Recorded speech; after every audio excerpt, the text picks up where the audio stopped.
So how do classical or traditional Chinese medical formulas actually work?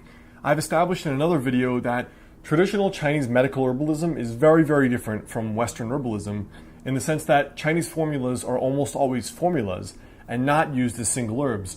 And in addition to that, they're also very sophisticatedly done in the sense that the architecture of the formula is very important, where there's a chief herb that has the main direction of the focus of the formula, and then assistants and what are called deputy, other aspects to the formula.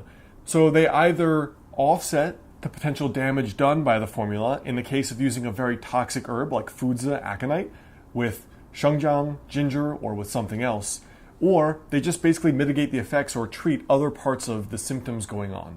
So I want to quickly break down probably the most famous Chinese medical formula, guizhitang, and show you a little bit about how each herb plays an integral role in putting together the whole formula.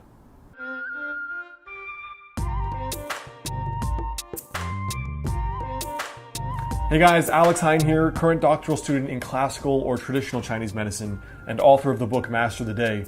So in guizhitang, for example, so there are 5 key herbs in guizhitang: guizhi, shaoyao, shengjiang, dazao, and zhigansao. Now, according to Bensky, this is how each herb works together to form the whole of guizhitang.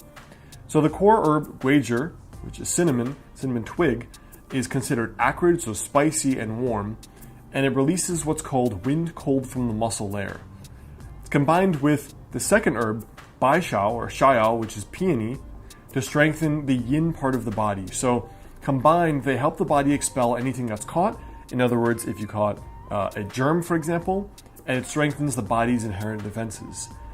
The third herb here, shengjiang, which is ginger, fresh ginger, is called an assistant herb, and it helps the main herb not only treat any nausea and vomiting through warming the middle. So for example, a deficiency of the middle, like in the digestion, can often cause nausea, for example, or what's called counterflow. So any kind of cough, nausea, vomiting is all counterflow, where qi is going up and not down, and it helps the qi or the energy of the body come back downward. Dazao, which is jujube, helps also harmonize the blood, and these overall assistants here, shengjiang, ginger, dazao, jujube, help the spleen and what's considered the middle qi, or it's called the middle jiao, the middle section of the body here. And then the final herb, zhigansao, is something that's said to harmonize actions of other ingredients. So gansao is in almost every Chinese formula, and it's one of the most famous herbs here. So in classical medical formulas, there's always that chief herb, the assistants, and the deputies, and even more layers sometimes, but they all have an overall direction, which is the overall direction of the formula. And remember, the way herbs are used in Chinese medicine is that it's viewed almost in terms of physics. So for example, the stomach should be going down. If it's going up, that's counter to the stomach's nature, and that's nausea, burping, vomiting, and so on. If the bowels are going up, but they should be going down because you need to poop, that's considered a problem. And herbs that are used to help descend the function are what are typically put in formulas there.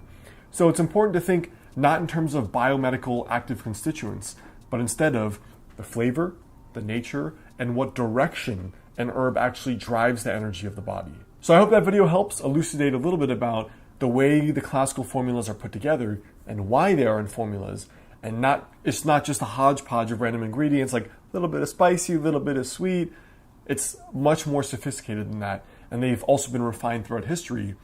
And there are many that have stayed almost the same because they still work in their original architecture.